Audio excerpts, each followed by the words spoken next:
여러분은 혹시 누군가 정해놓은 트레드밀 위를 끝없이 달리고 있다는 기분을 느껴본 적 없으신가요? 숨이 턱끝까지 차오르고 다리가 천근 만근 무거운데도 그저 계속 발을 굴러야만 하는 그런 기분 말입니다. 우리는 늘 남들보다 한 걸음 더 앞서가기 위해 치열하게 살아갑니다. 좋은 대학, 안정적인 직장, 번듯한 타이틀, 사회가 정해놓은 목표들을 향해 전력 질주를 하죠. 하지만 문득 걸음을 멈추고 거울을 보았을 때 그 안에 서 있는 내가 한없이 낯설고 지쳐 보일 때가 있습니다. 이 목표는 정말 내가 원했던 것일까? 아니면 누군가의 기대를 내 꿈으로 착각하며 살아온 것일까? 오늘 우리가 함께 걸어볼 사유의 숲은 바로 그 낯선 거울 앞에서 시작됩니다. 수많은 현대인의 영혼을 짓누르는 번아웃의 그림자를 가장 예리하게 포착해낸 작가 헤르만 헤세. 그의 뼈아픈 자전적 소설 수레바퀴 아래서의 첫 페이지를 열면 독일의 작고 평화로운 마을 슈바르츠 발트에 사는 한 소년의 굽은 등허리가 눈앞에 선명하게 그려집니다. 안녕하세요. 심야의 문학관입니다. 오늘 밤도 함께 해주셔서 감사합니다. 그럼 무거운 수레바퀴를 끌고 가는 한 소년의 이야기 속으로 함께 걸어가 보겠습니다. 주인공 한스 기벤라트는 그 작고 평범한 마을이 낳은 유일한 천재였습니다. 수염의 흰 털이 듬성듬성 섞인 정정한 마을의 목사도, 매서운 눈빛의 엄격한 교장 선생님도, 그리고 평범하고 속물적인 중개업자였던 그의 아버지도 모두 한스만을 바라보았습니다. 오직 한스만이 이 좁고 답답한 마을을 벗어나 국가가 엘리트들을 길러내는 신학교에 합격할 유일한 희망이자 트로피였기 때문입니다. 밤늦도록 희미한 등잔불이 켜진 한스의 작은 방, 창백하고 파리한 얼굴의 소녀는 두꺼운 라틴어 문법책과 낡은 그리스어 사전의 페이지를 넘기며 자신의 온 청춘을 삭혀내고 있었습니다. 밤 공기는 차갑고 눈꺼풀은 무겁게 내려앉았지만 한스는 잠을 쫓기 위해 허벅지를 꼬집어가며 활자들과 씨름해야만 했죠. 마을 사람들은 한스의 핏기 없는 얼굴과 굽은 어깨를 보며 우리 마을의 자랑이라고 입을 모아 칭송했습니다. 하지만 그 찬사 이면에는 자신들의 허영심과 대리만족을 채우기 위해 어린 소년을 제단 위에 올려놓고 희생을 강요하는 어른들의 서늘한 폭력이 숨어 있었습니다. 어째서 한스는 그 무거운 압박감을 견디며 묵묵히 책상 앞을 지켰을까요? 왜 우리는 타인이 만들어둔 정답 같은 궤도에서 벗어나는 것을 그토록 두려워하는 걸까요? 심리학에서는 이런 현상을 내면화라는 개념으로 설명합니다. 내면화란 외부의 가치관이나 타인의 기대를 마치 음식물을 씹지도 않고 꿀꺽 삼켜버리듯 내 마음속에 그대로 집어넣는 것을 뜻합니다. 어린아이는 부모나 사회의 기대, 규칙, 그리고 욕망을 무비판적으로 스펀지처럼 흡수합니다. 그리고 어느 순간 타인이 나에게 강요했던 그 욕망을 마치 나 자신의 진짜 욕망인 것처럼 굳게 믿어버리게 되죠. 한스가 주시험에 합격하기 위해 스스로를 가혹하게 채찍질했던 것은 그가 진정으로 학문을 사랑하거나 신학의 길을 열망해서가 아니었습니다. 시험에 떨어지면 아버지가 실망할까봐, 마을 사람들의 기대 어린 시선이 싸늘한 비웃음과 차가운 외면으로 바뀔까봐 두려웠던 것입니다. 타인의 욕망을 내 것으로 착각한 채 달려가는 삶. 그것은 겉보기에는 훌륭한 성취와 영광을 향해 가는 것 같지만 실상은 타인의 기대라는 보이지 않는 수레바퀴 아래에서 서서히 자신의 영혼을 짓이기고 갉아먹는 끔찍한 과정입니다. 쉼 없이 돌아가는 현대 사회를 살아가는 우리의 모습도 한스의 창백한 얼굴과 크게 다르지 않다고 생각합니다. 명문대에 가야만 성공한다는 부모님의 굳건한 믿음, 끊임없이 스펙을 쌓고 가시적인 성과를 내야만 유능한 사람으로 인정받는 직장의 압박, 남부럽지 않은 집과 차를 가져야만 온전한 어른이 된 것 같은 사회적 분위기. 우리는 타인의 시선과 사회의 잣대라는 거대한 수레바퀴에 깔리지 않기 위해, 혹은 그 수레바퀴 위로 안착하기 위해 매일같이 안간힘을 씁니다.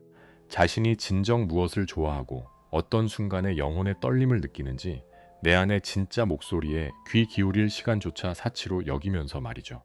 그렇게 누군가의 욕망을 내 것인 양 착각하며 숨 가쁘게 달리다 보면 어느 날 갑자기 삶의 의미를 통째로 상실하고 몸과 마음의 에너지가 완전히 방전되어 버리는 서늘한 번아웃의 순간을 마주하게 됩니다. 내 영혼이 수레바퀴 아래 깔려 신음하고 있다는 사실을 뒤늦게 깨닫게 되는 것입니다. 한스는 마을 사람들의 자랑스러운 우상이었지만 정작 그 자신의 삶은 서서히 메말라가고 있었습니다. 타인의 기대를 완벽하게 만족시키기 위해 전력 질주하는 삶의 끝에는 과연 무엇이 기다리고 있을까요? 천재 소년 한스는 오직 시험 합격이라는 거대한 목표 하나를 위해 자신의 내면을 채우고 있던 가장 순수하고 아름다운 것들을 하나둘씩 도려내기 시작합니다. 맑은 강물에 던지던 낚싯대를 스스로 꺾어버리고 정성껏 보살피던 토끼들을 내다버리며 푸른 숲을 거니는 몽상의 시간마저 반납해야만 했던 한스. 나중에 성공을 위해 지금 당장의 행복을 유예하도록 강요받는 그 위태로운 시절. 성과주의가 무참히 빼앗아간 우리 삶의 소중한 일상의 질감들이 자꾸만 마음에 걸립니다. 기억을 한번 더듬어 보시겠습니까? 아주 어릴 적 시간 가는 줄 모르고 흠뻑 빠져 있었던 일들 말입니다. 해질녘 골목길에서 흙먼지를 뒤집어 쓴 채 뛰놀던 기억, 이름 모를 풀벌레를 관찰하며 신기해하던 눈빛, 혹은 아끼던 작은 장난감 하나에 온 우주를 가졌던 것 같은 포만감. 그 사소하고도 눈부신 기쁨들은 다 어디로 가버린 걸까요? 헤르만 헤세는 수레바퀴 아래서를 통해 한스 기벨라트가 잃어버린 것들을 아주 세밀하고 아름답게 묘사합니다. 시험의 굴레에 갇히기 전 한스는 누구보다 자연과 생명의 감각을 예민하게 느끼는 소년이었습니다. 맑게 흐르는 강물에 낚싯줄을 던지고 은빛 비늘을 반짝이며 튀어오르는 물고기를 낚아 올릴 때의 그 짜릿한 손맛을 사랑했죠. 뒷마당에 작은 토끼장을 만들어 놓고 폭신하고 따뜻한 솜털을 어루만질 때면 소년의 얼굴에는 티 없는 미소가 번졌습니다. 슈바르츠발트의 깊고 푸른 숲을 홀로 거닐며 나무들의 숨소리를 듣는 몽상의 시간은 한스에게 무엇과도 바꿀 수 없는 영혼의 안식처였습니다. 하지만 어른들은 이 반짝이는 일상의 질감들을 가차없이 빼앗기 시작합니다. 주시험이라는 거대한 목표 앞에서 낚시와 토끼 기르기, 숲속의 산책은 모두 쓸데없는 시간 낭비이자 불온한 일탈로 규정되어 버리죠. 엄격한 교장 선생님과 마을의 목사는 한스를 불러 부드럽지만 서늘한 목소리로 타일렀습니다. 한스, 내가 훌륭한 사람이 되려면 지금은 이런 하찮은 것들을 멀리해야 한단다. 낚싯대는 다락방에 던져두고 토끼는 이웃에게 줘버리렴. 너의 빛나는 미래를 위해서 지금의 작은 즐거움쯤은 참아야 하지 않겠니? 어른들의 강요와 은근한 죄책감 주입에 결국 한스는 스스로 낚싯대를 부러뜨리고 사랑하던 토끼들을 내다버립니다. 그저 취미를 포기한 것이 아닙니다. 그것은 자신의 심장을 뛰게 하던 생명력과 영혼의 가장 부드러운 살점을 도려내어 성과주의의 제단 위에 바친 끔찍한 의식이었습니다. 한스의 방에서 생명의 온기와 자연의 냄새는 완전히 사라지고 오직 퀴퀴한 먼지가 앉은 두꺼운 라틴어 사전과 그리스어 문법책의 건조한 종이 냄새만이 남게 되죠. 소년의 어린 시절은 그렇게 박제된 채 서서히 생기를 잃어갔습니다. 우리는 이 대목에서 스스로에게 아주 뼈아픈 질문을 던져보아야 합니다. 나중에 성공을 위해 지금의 행복을 유예하는 이 잔인한 거래는 과연 한스라는 옛날 소년에게만 일어났던 비극일까요? 현대 사회를 살아가는 우리 역시 매일같이 이 거래를 강요받으며 살아갑니다. 좋은 대학에 갈 때까지만 참고 공부해라. 취업할 때까지만 연애도 취미도 미뤄둬라. 내 집 마련을 할 때까지만 뼈 빠지게 일하고 여행은 나중에 가라. 우리는 더 안정적이고 완벽한 미래를 위해 지금 당장 내 영혼을 숨쉬게 하는 작은 기쁨들을 무자비하게 억압합니다. 그렇게 하루하루 행복을 저축하듯 미래로 미뤄두면 언젠가 목표에 도달했을 때 이자까지 쳐서 거대한 행복을 돌려받을 수 있을 거라 굳게 믿으면서 말이죠.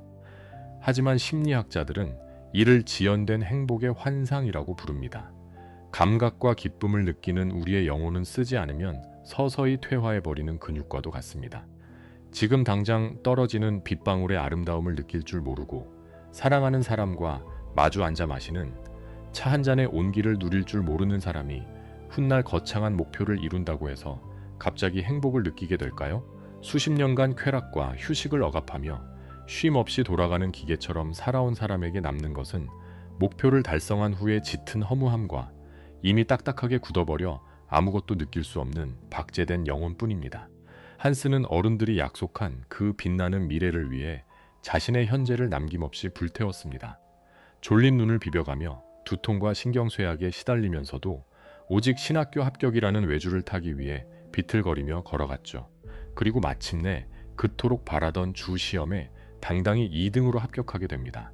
마을 사람들의 환호와 아버지의 자랑스러운 눈빛 속에서 한스는 드디어 유예했던 행복을 돌려받고 편안한 휴식을 누릴 수 있었을까요? 안타깝게도 성과주의의 수레바퀴는 한번 올라탄 사람을 결코 쉽게 놓아주지 않습니다. 하나의 허들을 넘으면 더 높고 가혹한 허들이 기다리고 있는 끝없는 트레드밀의 저주. 시험이 끝난 직후 한스에게 찾아온 것은 달콤한 휴식이 아니라 더 끔찍한 선행학습의 압박과 수레바퀴 아래 깔리지 말라는 서늘한 경고였습니다. 멈추는 법을 잃어버린 채 계속해서 가속 페달을 밟아야만 하는 한스. 그 잔혹한 경쟁의 굴레는 과연 어디까지 그를 몰아세울 수 있는 것일까요? 여러분은 인생의 크고 작은 허들을 하나 넘었을 때 어떤 기분을 느끼셨나요? 그토록 간절히 바라던 대학에 합격했을 때, 혹은 치열한 경쟁을 뚫고 취업의 문턱을 넘었을 때 말입니다. 아마 세상을 다 가진 듯한 환희와 함께 이제야 내가 원하는 삶을 살 수 있겠다는 설렘과 함께 깊은 안도감이 밀려왔을 것입니다. 한스 기벤라트 역시 그랬습니다. 수많은 밤을 하얗게 지새우며 자신을 올가매던 주 시험. 한스는 당당히 2등이라는 놀라운 성적으로 그 좁은 문을 통과합니다. 온 마을이 들썩였고 아버지는 자랑스러움에 어깨를 한껏 폈죠. 한스의 마음속에는 오직 한 가지 생각뿐이었습니다. 이제 드디어 나에게도 길고 달콤한 여름방학이 주어지겠지. 부러뜨렸던 낚싯대를 다시 고치고 푸른 숲을 마음껏 내달리며 그동안 잃어버렸던 어린 시절의 조각들을 다시 주워 모을 생각에 소년의 창백한 뺨에는 오랜만에 옅은 홍조가 돌았습니다. 하지만 세상의 잣대와 어른들의 탐욕은 이 어린 승리자에게 단 한숨의 휴식조차 허락하지 않았습니다. 합격의 기쁨이 채 가시기도 전에 마을의 목사님과 교장 선생님은 다시 한스를 부릅니다. 신학교에 들어가면 다른 우수한 천재들과 경쟁해야 하니 남들보다 앞서가기 위해 지금부터 히브리어와 신약성서 그리고 고급 수학을 선행학습해야 한다는 것이었죠. 한스, 넌 우리 마을의 자랑이다. 신학교에 가서도 결코 뒤처져선 안 돼. 수레바퀴 아래 깔리지 않도록 조심해야 한다. 교장 선생님이 한스의 어깨를 두드리며 던진 이 한마디는 헤르만 헤세의 문학을 관통하는 가장 서늘하고도 잔혹한 경고입니다. 수레바퀴 아래 깔리지 마라. 이 말은 겉으로는 제자를 아끼는 스승의 따뜻한 조언처럼 들리지만 그 이면에는 소름 끼치는 조건부의 폭력이 숨어 있습니다. 내가 계속해서 남들을 짓밟고 앞서 나간다면 마차에 올라탄 영광을 누리겠지만 단 한순간이라도 멈춰서서 쉬려 한다면 가차없이 그 거대한 바퀴 밑에 깔려 으스러지고 말 것이라는 무언의 협박인 셈입니다. 소년의 달콤했던 여름방학은 그렇게 다시 잿빛으로 물듭니다. 창밖으로는 찬란한 여름 햇살이 쏟아지고 숲은 짙은 녹음으로 손짓하지만 한스는 좁고 더운 방 안에 갇혀 다시 두꺼운 책들과 씨름해야 했습니다. 매일 두통에 시달리고 시력은 점점 나빠졌으며 밤에는 알 수 없는 불안감에 휩싸여 불면증에 시달렸죠. 하지만 어른들 중 누구도 한스의 창백해진 얼굴과 초점 잃은 눈동자를 진심으로 걱정하지 않았습니다. 그들은 오직 한스가 신학교에서 거둘 더 큰 성과에만 눈이 멀어 서서히 부서져가는 한 영혼의 비명을 철저히 외면했습니다. 이 숨 막히는 풍경을 바라보며 저는 오늘날 우리의 삶을 지배하고 있는 끝없는 쳇바퀴의 굴레를 떠올립니다. 현대사회는 우리에게 끊임없이 다음 목표를 향해 달려갈 것을 강요합니다.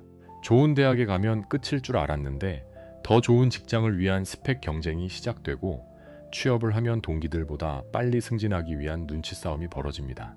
내 집 마련, 자녀 교육, 노후 준비, 삶은 마치 끝을 알 수 없는 허들 경기처럼 이어집니다. 하나의 목표를 달성하고 나면 축배를 들 시간도 없이 곧바로 다음 궤도에 올라타 가속 페달을 밟아야만 하죠. 우리를 이토록 병들게 하는 번아웃의 진짜 원인은 단순히 일을 많이 해서가 아닐지도 모릅니다. 번아웃은 내 영혼이 쉴 공간을 완벽히 박탈당했을 때, 그리고 이 끔찍한 경주가 죽을 때까지 끝나지 않을 것이라는 짙은 절망감을 마주했을 때 찾아오는 영혼의 파산 선고입니다. 한스가 느꼈던 그 지독한 무기력함처럼 말입니다. 세상이 만들어 놓은 거대한 수레바퀴 위에서 우리는 멈추면 도태된다는 맹렬한 공포에 쫓기며 오늘도 헐떡이는 숨을 내쉬고 있는 것은 아닐까요? 기나긴 입시의 굴레를 넘었지만 이미 내면의 에너지를 모두 소진해버린 한스 기벤라트. 그는 이제 부모님의 품을 떠나 엘리트들을 길러내는 차갑고 엄격한 규율의 공간, 마울브론 신학교로 향합니다. 하지만 텅 비어버린 그의 영혼은 이미 그곳에서 다가올 거대한 파국을 예감하고 있었습니다. 수레바퀴 아래 깔리지 않기 위해 안간힘을 쓰던 소년이 획일화된 집단 속에서 어떻게 서서히 자신을 잃어가는지, 그리고 그곳에서 만난 위험하고도 매혹적인 이다나 헤르만 하일러는 한스의 삶에 어떤 파문을 일으키게 될까요? 차가운 수도원의 돌벽 너머, 그 물음이 조용히 우리를 기다리고 있습니다. 기나긴 입시의 터널을 지나 마침내 한스 기벤라트가 도착한 곳은 마울브론 신학교였습니다. 수백 년 된 두꺼운 돌벽과 웅장한 아치형 회랑, 그리고 고요하다 못해 서늘한 정막이 감도는 수도원. 겉보기에는 성스럽고 학구적인 지식의 전당처럼 보이지만 그 육중한 문을 넘어서는 순간 소년들을 기다리고 있는 것은 철저한 통제와 억압의 시간이었습니다. 한스는 이 차갑고 거대한 돌벽 안에서 국가와 교회가 요구하는 완벽한 엘리트로 길러지기 위한 엄격한 규율 속으로 편입됩니다. 실제 헤르만 헤세의 삶을 돌아보면 그 역시 14살이 되던 해에 이 마울브론 신학교에 입학했습니다. 대대로 목사와 선교사를 배출해온 경건한 집안의 기대에 부응하기 위해서였죠. 하지만 헤세는 훗날 이 신학교의 교육 목적이 개인의 고유한 인격을 철저히 억누르고 파괴하여 굴복시키는 데 있었다고 회고했습니다. 소설 속 마울브론 신학교 역시 마찬가지입니다. 그곳은 한 명의 독창적인 인간을 키워내는 곳이 아니라 국가라는 거대한 기계가 매끄럽게 돌아가도록 돕는 규격화된 부속품을 찍어내는 차가운 공장과도 같았습니다. 새벽부터 밤늦게까지 촘촘하게 짜인 일과표, 주당 40시간이 넘는 강행군 속에 쉴 틈 없이 쏟아지는 라틴어와 그리스어, 그리고 히브리어 암기. 교사들은 학생들 내면에서 꿈틀거리는 호기심이나 예술적 충동, 혹은 끓어오르는 생명력을 불어나고 위험한 것으로 간주했습니다. 그들의 눈에 훌륭한 학생이란 세상을 향해 자신만의 질문을 던지는 아이가 아니라 이미 정해져 있는 정답을 가장 빠르고 정확하게 외우는 순종적인 아이였습니다. 소년들의 영혼에 자라나는 독창성이라는 숲을 무자비하게 벌목하고 그 자리에 규율이라는 차가운 시멘트를 붓는 것, 그것이 바로 신학교가 자랑하는 엘리트 교육의 진짜 얼굴이었습니다. 우리는 여기서 한스가 겪고 있는 마울브론 신학교의 억압이 결코 100년 전 먼 이국 땅의 낡은 이야기가 아님을 깨닫게 됩니다. 현대의 획일화된 교육 시스템과 거대한 기업 문화 역시 이와 얼마나 소름 끼치도록 닮아 있는지요. 우리는 어릴 적부터 남들과 다르게 생각하는 법보다는 정해진 시간 안에 남들보다 더 많은 정답을 맞히는 훈련을 받으며 자라납니다. 대학이라는 관문을 통과해 직장이라는 더 큰 신학교에 들어가면 이제는 생산성과 효율성이라는 서늘한 잣대로 인간의 가치를 평가받게 되죠. 나의 고유한 개성, 내밀한 슬픔, 개인적인 꿈 같은 것들은 조직의 이윤을 창출하는데 아무런 쓸모가 없는 불필요한 감정적 낭비로 치부되곤 합니다. 그렇게 우리는 세상이 인정하는 쓸모 있는 부속품이 되기 위해 나라는 인간의 가장 아름답고 고유한 모서리들을 스스로 깎아내며 둥글고 매끄러워지려 애를 씁니다. 남들보다 튀지 않게 시스템이 요구하는 규격에 나를 완벽히 맞추는 것. 한스가 신학교의 차가운 돌벽 안에서 칭찬받기 위해 자신의 감정과 어린 시절의 생기를 무참히 짓눌렀던 것처럼 우리 역시 매일 아침 출근길에 오르며 나의 진짜 목소리를 무의식의 깊은 지하 감옥에 억지로 가두어 버리고 마는 것은 아닐까요? 이 맹목적이고 획일화된 성과주의의 시스템 속에서 통제받는 인간의 영혼은 필연적으로 질식할 수밖에 없습니다. 신학교의 엄격한 규율 속에서 한스는 겉으로는 모범적인 학생의 삶을 이어가는 듯 보였습니다. 교사들의 칭찬을 받고 우수한 성적을 유지하며 타인의 욕망이 만들어 놓은 안전한 궤도를 묵묵히 따라가고 있었죠. 하지만 그의 내면은 이미 텅 비어버렸고 지독한 두통과 신경쇠약 속에서 영혼은 서서히 말라 죽어가고 있었습니다. 숨이 막힐 듯한 억압의 공간에서 한스는 껍데기만 남은 채 철저하게 고립되어 갔습니다. 그러나 빛의 세계가 강요하는 억압이 거세질수록 우리 무의식 깊은 곳에 웅크리고 있던 그림자는 더욱 격렬한 반란을 준비하기 마련입니다. 견고해 보이던 한스의 톱니바퀴 같은 일상에 어느 날 치명적이고도 매혹적인 균열이 찾아옵니다. 차갑고 통제된 수도원의 분위기와는 전혀 어울리지 않는 마치 야생마 같은 한 소년이 한스의 눈앞에 나타난 것이죠. 그의 이름은 바로 헤르만 하일러입니다. 하일러는 신학교의 규율을 비웃고 교사들의 권위에 당당히 맞서며 딱딱한 교과서 대신 시를 읽고 예술을 논하는 반항적인 천재였습니다. 타인의 시선에 자신을 맞추며 살아온 한스와는 정반대의 대척점에 서 있는 그야말로 통제할 수 없는 자유로운 영혼이었죠. 심리학적 관점에서 볼 때 하일러는 한스가 그토록 억눌러왔던 내면의 갈망이자 완벽하게 외면해온 자신의 또 다른 얼굴이었습니다. 억눌려만 왔던 모범생 한스 기벤라트의 잿빛 삶에 불쑥 뛰어든 이 위험한 이단아는 과연 한스를 구원하는 빛이 될까요? 아니면 그를 파국으로 몰아넣는 치명적인 어둠이 될까요?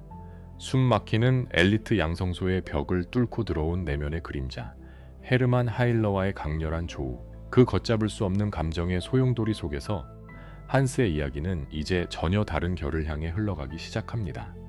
숨 막히는 규율과 잿빛 돌벽으로 둘러싸인 마을부론 신학교, 그 차갑고 건조한 공기 속에서 유독 이질적인 색채를 뿜어내는 소년이 있었습니다. 그의 이름은 헤르만 하일러. 반듯하게 빗어 넘긴 머리와 단정하게 채워진 교복 단추 대신 항상 어딘가 헝클어지고 흐트러진 모습의 하일러는 마치 이 견고한 감옥에 잘못 들어온 길들여지지 않은 야생 새 같았습니다. 그는 딱딱한 라틴어 문법을 외우는 대신 노트 귀퉁이에 열정적인 시를 썼고 교장 선생님의 엄격한 훈화를 들으면서도 창밖으로 흘러가는 구름의 모양을 보며 몽상에 빠지곤 했습니다.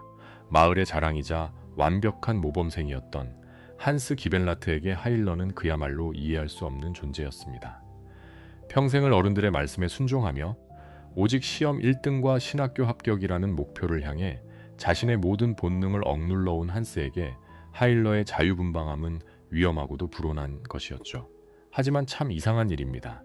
한스는 이 삐딱하고 오만한 천재 소년에게서 도무지 눈을 뗄 수가 없었습니다. 오히려 이성을 잃을 만큼 그에게 강렬하게 끌려 들어가고 말았죠. 대체 왜 이토록 완벽하게 반대되는 두 영혼이 서로에게 자석처럼 끌리게 된 것일까요? 이 기묘하고도 운명적인 이끌림을 이해하기 위해 우리는 다시 한번 칼 융의 분석 심리학이 말하는 그림자의 개념을 빌려올 필요가 있습니다.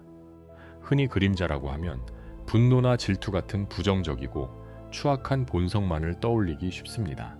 하지만 융이 말하는 그림자의 또 다른 이면에는 사회가 요구하는 잣대에 맞추느라 내가 억압하고 잘라내어 무의식의 지하실에 가두어버린 나의 살아보지 못한 삶, 즉 억눌린 잠재력과 갈망이 자리하고 있습니다.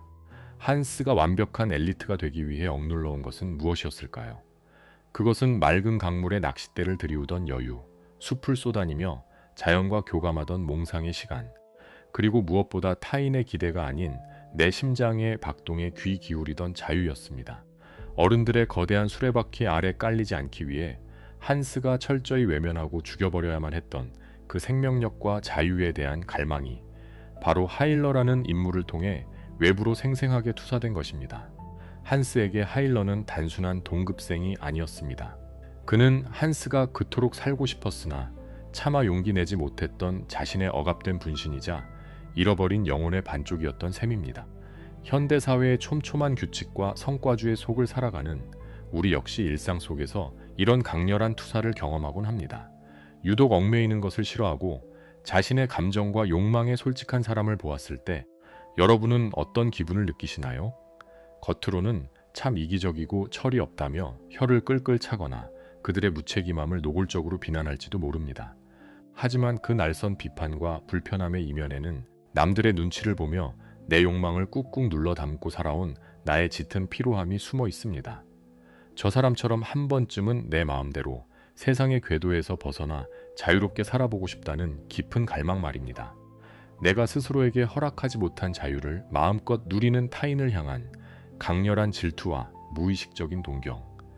그것이 바로 내 안의 그림자가 타인이라는 거울을 통해 나에게 건네는 절박한 목소리입니다. 신학교의 차가운 회랑과 낡은 분수대 앞에서 한스는 하일러와 비밀스러운 우정을 나누며 난생 처음으로 억압된 자신의 내면과 마주하기 시작합니다. 하일러와 함께 금지된 수도원 숲을 산책하고 시를 읽고 예술을 논하며 두꺼운 자물쇠로 굳게 닫혀있던 감정의 문을 조금씩 열어 젖힌 것이죠. 지식의 주인만 있을 뿐 온기라고는 찾아볼 수 없던 그 숨막히는 공간에서 하일러와의 교감은 한스의 메말라버린 영혼에 쏟아지는 단비와도 같은 구원이었습니다. 하일러의 따뜻한 손을 잡았을 때 한스는 비로소 타인의 욕망이 아닌 자기 자신의 온전한 순결을 느끼기 시작했습니다. 하지만 이 눈부시고도 위태로운 우정은 오직 성과와 효율성만을 숭배하는 신학교의 시스템 안에서 결코 환영받을 수 없었습니다. 감정을 나누고 내면을 탐구하는 일은 국가가 요구하는 훌륭하고 말 잘 듣는 부속품을 만들어내는데 아무런 쓸모가 없는 방해물에 불과했으니까요. 하일러와의 우정이 깊어질수록 한스의 완벽했던 성적 표에는 서서히 붉은 비가 내리기 시작하고 교사들의 싸늘한 시선이 두 소년을 향해 꽂힙니다. 타인의 기대를 향해 한치의 오차도 없이 맹렬하게 돌아가던 수레바퀴가 드디어 덜컹거리며 궤도를 이탈하기 시작한 것입니다. 인간적인 감정과 연대가 어떻게 무능함으로 치부되고 배척당하는지, 그리고 성과주의의 잣대에서 미끄러지는 순간 이 세계가 얼마나 냉혹한 폭력을 가하는지, 하나의 부속품으로 전락하기를 거부한 두 소년에게 다가오는 그 뼈아픈 시련과 파국의 시간으로 계속해서 발걸음을 옮겨보겠습니다. 자신의 모든 본능을 짓누르며 잿빛 돌벽 안에서 서서히 말라가던 한스 기벤라트에게 헤르만 하일러와의 우정은 태어나 처음으로 맛본 진정한 온기였습니다. 두꺼운 라틴어 문법책이나 엄격한 교장 선생님의 훈화 속에서는 결코 찾을 수 없었던 살아 숨쉬는 인간의 체온이었죠. 두 소녀는 수업이 끝난 후 수도원의 낡은 회랑을 거닐며 철학과 시를 논하고 각자의 내밀한 슬픔과 꿈을 공유합니다. 감정을 억압하는 법만 배워왔던 한스는 하일러를 통해 타인과 깊이 연결된다는 것이 얼마나 경이로운 일인지, 누군가에게 나의 약하고 흔들리는 진짜 모습을 드러내는 것이 얼마나 큰 위로가 되는지 깨닫게 됩니다. 그것은 획일화된 엘리트 양성소라는 차가운 사막 한가운데서 피어난 기적과도 같은 오아시스였습니다. 하지만 오직 효율성과 성과만을 숭배하는 마울브론 신학교의 잣대로 볼 때 이 아름다운 우정은 결코 용납될 수 없는 불온한 바이러스 같은 것이었습니다. 하일러와 깊이 교감할수록 한스의 완벽했던 성적표에는 서서히 균열이 가기 시작합니다. 수업 시간에 하일러의 빈자리를 쳐다보며 몽상에 잠기거나 전날 밤 그와 나누었던 깊은 대화들을 곱씹느라 책의 활자들이 눈에 들어오지 않았기 때문이죠. 주시험 2등이라는 눈부신 타이틀을 자랑하던 천재 소년의 성적은 믿을 수 없을 만큼 곤두박질치기 시작합니다. 교사들은 이 상황을 어떻게 받아들였을까요? 그들은 한스의 영혼이 비로소 숨을 쉬기 시작했다는 사실에는 전혀 관심이 없었습니다. 그저 한스의 추락을 하일러라는 불량품의 악영향 탓으로 돌리며 두 사람을 떼어놓기 위해 교묘하고도 서늘한 압력을 가할 뿐이었습니다. 그들에게 인간적인 감정의 교류나 영혼의 성숙 따위는 안중에도 없었습니다. 오직 국가가 요구하는 우수한 엘리트 부속품을 한치의 오차도 없이 생산해내는 것, 그것만이 신학교의 유일한 목적이었으니까요. 우리는 이 대목에서 오늘날 우리의 삶을 지배하고 있는 성과주의의 잔혹한 민낯을 마주하게 됩니다. 여러분의 일터나 교실의 풍경은 어떠신가요? 우리는 종종 끝없이 돌아가는 효율성이라는 거대한 수레바퀴 아래서 인간적인 연대와 따뜻한 감정의 교류를 쓸모없는 방해물로 취급하곤 합니다.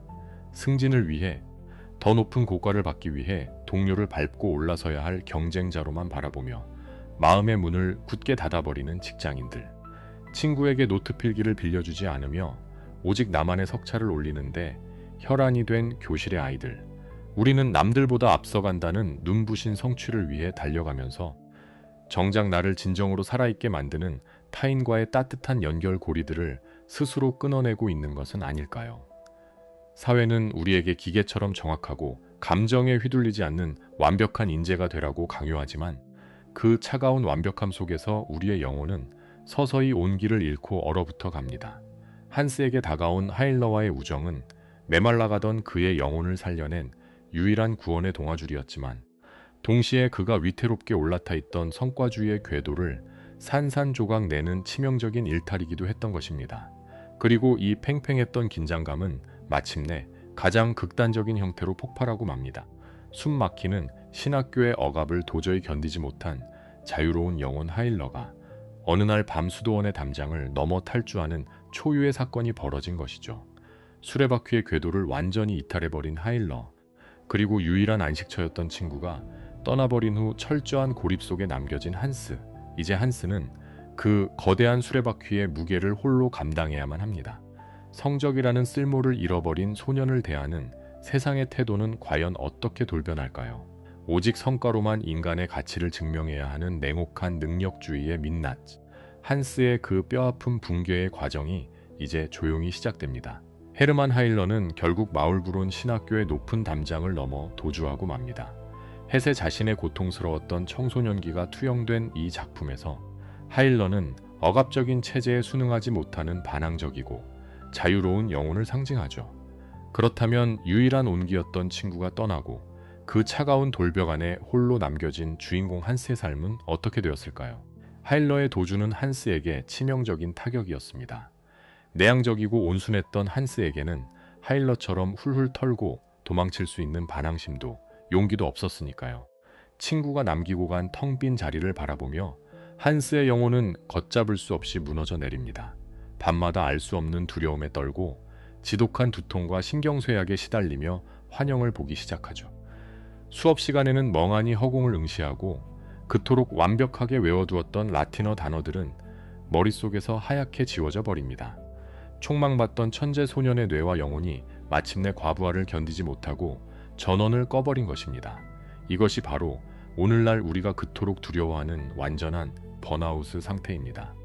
그런데 여기서 우리가 뼈아프게 주목해야 할 것은 한스가 이렇게 처참하게 무너져 내릴 때 그토록 그를 아끼고 칭찬하던 어른들이 보여준 소름 끼치는 태도 변화입니다.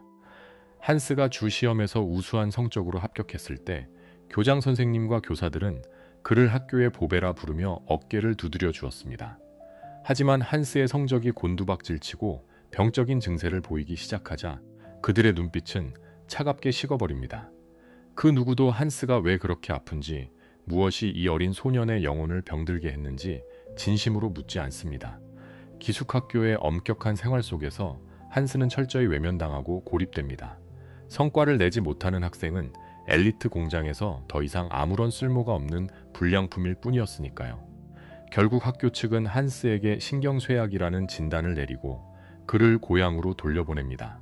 마치 기계에서 고장난 톱니바퀴를 빼내어 쓰레기통에 던져버리듯이 아주 무심하고도 냉혹하게 말입니다. 이 서늘한 장면은 우리에게 조건부 인정이라는 허상을 아주 적나라하게 고발합니다. 우리는 사회가, 직장이, 심지어는 가까운 사람들이 나를 존중하고 사랑해준다고 믿으며 살아갑니다. 하지만 그 사랑과 인정이 오직 내가 유능하고 쓸모 있을 때만 유효한 조건부인 경우가 얼마나 많습니까? 성과를 낼 때는 박수를 받지만 지치고 병들어 쓰러지는 순간 시스템은 우리를 기다려주지 않습니다. 더 젊고 고장 나지 않은 새로운 부속품으로 빠르게 교체해버린 뒤 멈춰버린 우리를 차가운 길바닥에 내동댕이 칠 뿐이죠. 현대사회의 맹목적인 능력주의는 인간의 가치를 오직 생산성으로만 평가합니다. 당신이 얼마나 아름다운 내면을 가졌는지, 얼마나 다치기 쉬운 연약한 감정을 품고 있는지는 중요하지 않습니다. 조직의 수레바퀴를 굴리는데 얼마나 효율적으로 기여할 수 있는가, 오직 그것만이 인간을 평가하는 유일한 잣대가 되어버렸습니다. 그래서 우리는 용도 폐기되지 않기 위해 고장난 몸과 마음을 이끌고 진통제를 삼켜가며 오늘도 억지로 가속 페달을 밟고 있는지도 모릅니다. 하지만 여러분, 쓸모를 잃어버렸다고 해서 나의 존재 가치마저 사라지는 것은 결코 아닙니다. 한스가 학교에서 쫓겨난 것은 엘리트 시스템의 관점에서는 실패요 낙오였지만 한 인간의 영혼의 관점에서 보면 자신을 짓누르던 끔찍한 기계장치로부터 드디어 벗어나게 된 처절한 해방의 순간이기도 합니다. 기차에 실려 도망치듯 고향으로 돌아온 한스. 화려한 금이환영을 꿈꾸었던 옛날과 달리 병들고 초라해진 모습으로 마을에 들어선 소년에게 세상은 어떤 얼굴을 보여줄까요? 수레바퀴 아래서 튕겨져 나온 한스가 겪게 될 철저한 고독, 그리고 그 고독의 밑바닥에서 뒤늦게 발견하게 되는 일상의 비릿하고도 아름다운 감각들. 실패자로 낙인 찍힌 소년의 고향으로 이제 조용히 발걸음을 옮겨봅니다. 낡은 기차가 뿌연 연기를 내뿜으며 슈바르츠발트의 숲길을 지나 작은 마을 역에 멈춰 섭니다. 기차에서 내리는 한 소년의 모습은 한없이 초라하고 작아 보입니다.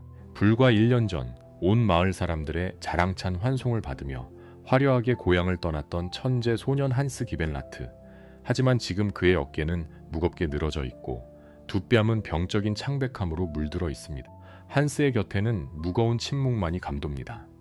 마중을 나온 아버지는 예전처럼 자랑스러운 얼굴로 아들을 껴안지 않습니다. 그의 얼굴에는 감추지 못한 실망감과 수치심, 그리고 이 망가진 아들을 어떻게 대해야 할지 모르는 당혹스러움이 짙게 배어 있을 뿐이죠. 마을 사람들의 태도 역시 서늘하리만치 달라져 있습니다. 한스를 볼 때마다 우리 마을이 낳은 보배라며 등을 두드려주던 목사님도, 언제나 호의적인 미소를 보내며 길을 비켜주던 이웃들도 이제는 서둘러 고개를 돌리거나 혀를 끌끌 차며 동정 어린 비웃음을 던질 뿐입니다. 그렇게 유난을 떨며 공부만 파고들더니 결국 저 꼴이 되어 돌아왔군. 그들의 은밀하고도 날선 시선 속에서 한스는 철저한 이방인이자 구제불능의 실패자로 전락하고 맙니다. 과거의 영광이 컸던 만큼 추락한 자에게 쏟아지는 세상의 냉대는 더욱 가혹하고 뼈아프게 다가옵니다. 여러분, 사회적 타이틀이 벗겨진 인간의 뒷모습은 이토록 쓸쓸하고 적막합니다. 우리는 흔히 타인과 맺고 있는 관계가 나라는 사람 자체를 향한 온전한 애정과 관심이라고 착각하며 살아갑니다. 하지만 내가 속한 조직의 화려한 명함, 내가 성취한 사회적 지위, 그리고 남들에게 보여줄 수 있는 유능한 쓸모를 잃어버렸을 때 내 곁에 끝까지 남아 나를 지켜봐줄 사람은 과연 몇이나 될까요? 한스를 향했던 마을 사람들의 환호와 부모님의 사랑은 한스라는 고유하고 연약한 영혼을 향한 것이 아니었습니다.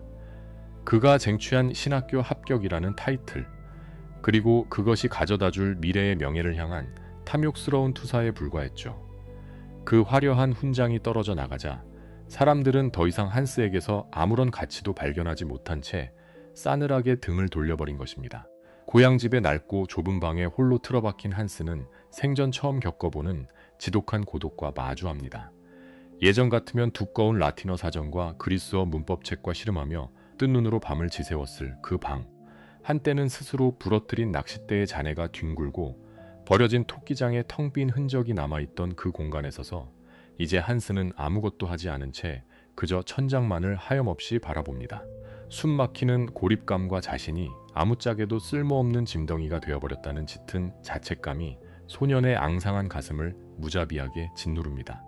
빛의 세계에서 완전히 추방당했다는 절망감이 그를 깊은 우울의 늪으로 끌어내리죠.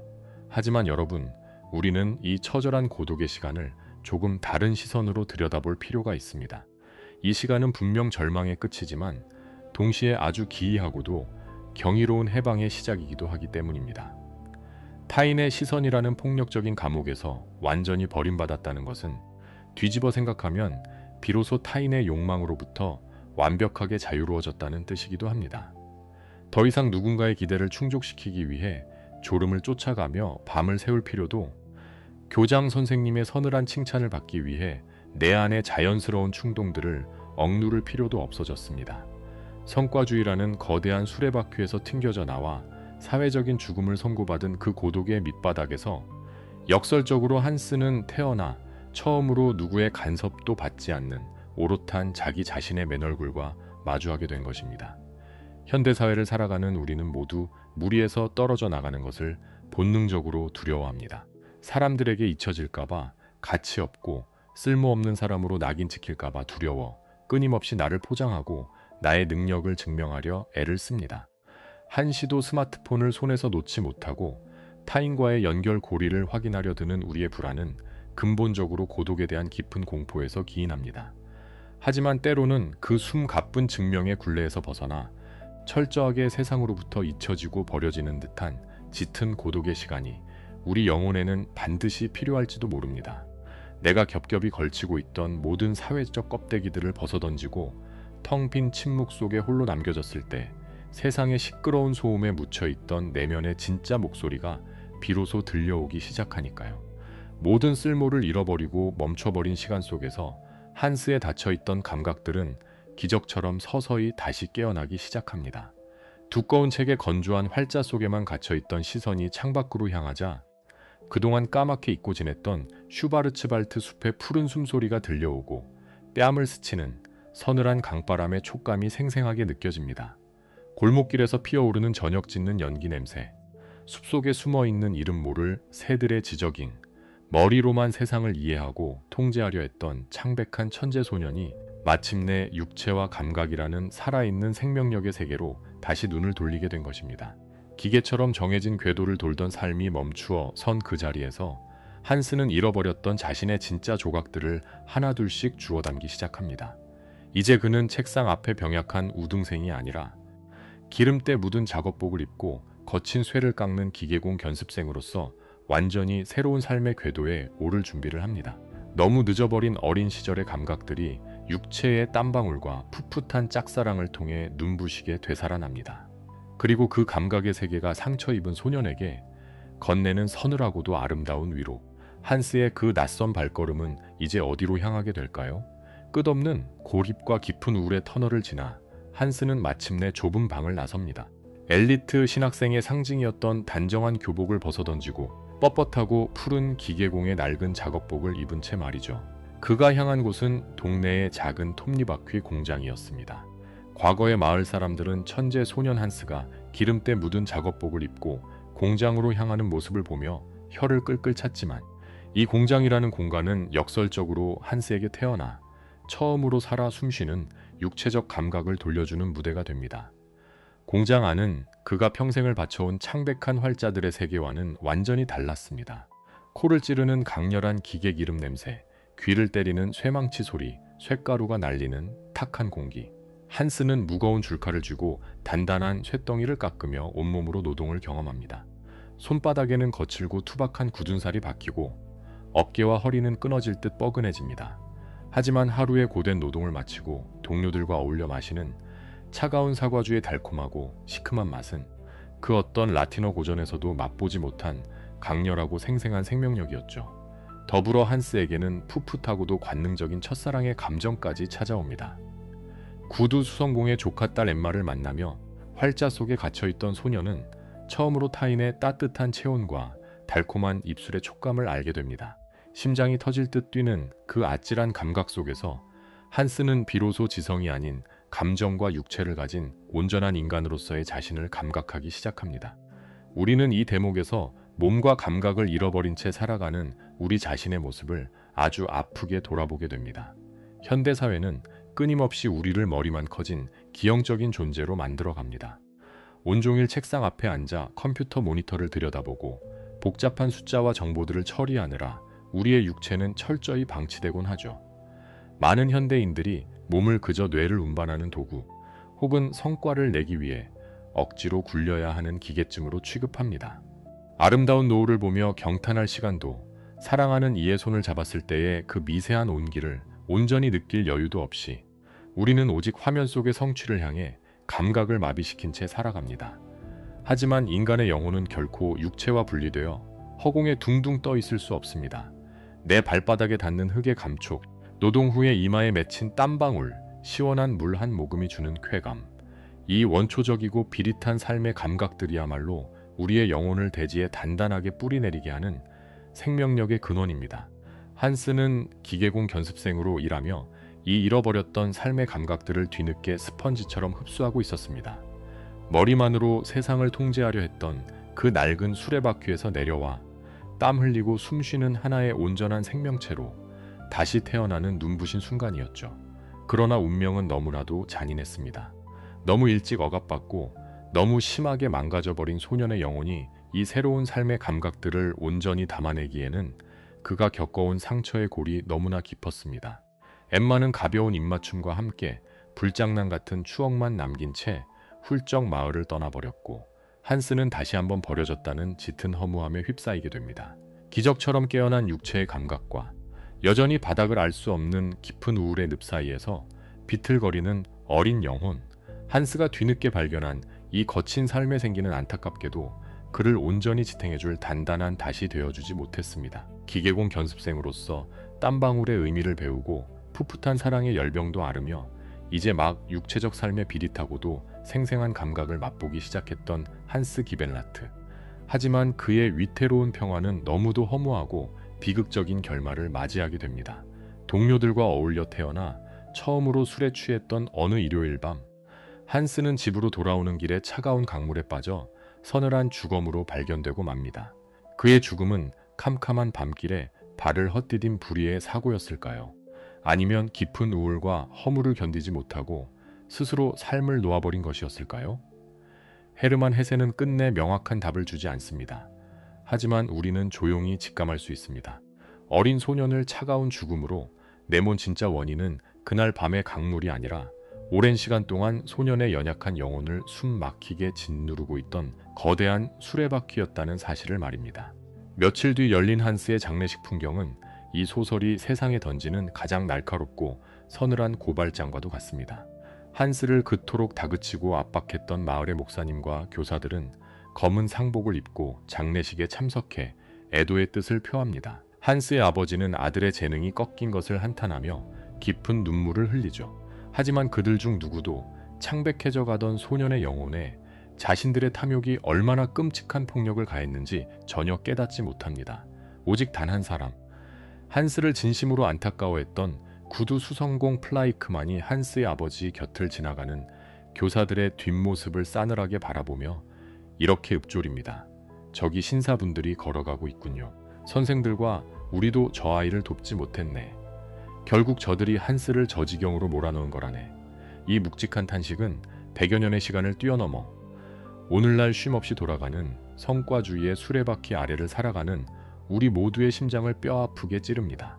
여러분, 우리는 과연 한스를 죽음으로 내몬 그 무자비한 어른들의 시선에서 온전히 자유로울 수 있을까요? 현대사회는 우리에게 매일같이 타인과 자신을 끊임없이 저울질하며 더 높은 곳을 향해 가속 페달을 밟도록 강요합니다.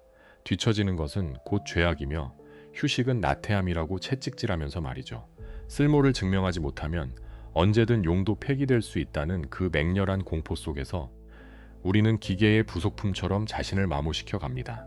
그 숨막히는 쳇바퀴 위에서 지금 이 순간에도 수많은 한스들이 속으로 피를 흘리며 서서히 번아웃의 늪으로 가라앉고 있습니다. 나의 자녀가, 나의 동료가, 그리고 어쩌면 나 자신이 바로 그 수레바퀴 아래 깔려 소리 없는 비명을 지르고 있을지도 모릅니다. 인생이라는 길은 결코 남들보다 빨리 결승선에 도달해야만 하는 단거리 경주가 아닙니다. 때로는 길가에 핀 작은 들꽃의 향기를 맡기 위해 걸음을 멈출 줄도 알고 맑은 강물에 낚싯대를 들이우며 멍하니 시간을 보낼 줄도 알아야 합니다. 세상이 정해놓은 획일화된 성공의 궤도에서 벗어나 오직 내 심장 박동의 속도에 맞춰 걸어갈 수 있는 당당한 권리, 상처 입고 비틀거리더라도 타인의 욕망이 아닌 나만의 고유한 삶의 감각을 회복하는 것. 그것이 바로 헤르만 헤세가 한스 기벤라트의 슬픈 죽음을 통해 우리에게 전하고 싶었던 삶을 향한 가장 눈물겨운 위로이자 묵직한 경고일 것입니다. 여러분, 혹시 지금 누군가의 기대에 부응하기 위해 혹은 세상이 만들어 놓은 거대한 수레바퀴에 깔리지 않기 위해 턱끝까지 차오른 숨을 헐떡이며 달리고 계시지는 않은가요? 오늘 밤만큼은 여러분의 어깨를 짓누르고 있는 그 무거운 짐을 잠시 내려놓고 아주 고요히 자신의 숨소리에 귀를 기울여 보시기 바랍니다. 타인의 시선이나 세상의 잣대가 아니라 여러분 내면의 진짜 목소리가 이끄는 대로 여러분만의 아름답고 고유한 속도로 이 삶을 온전히 누리실 수 있기를 진심으로 응원합니다. 당신의 영혼은 그 어떤 거대한 수레바퀴보다 훨씬 더 귀하고 눈부신 존재이니까요. 지금까지 여러분의 곁에서 사유의 밤을 함께 걸은 심야의 문학관이었습니다. 깊고 평안한 밤 보내십시오.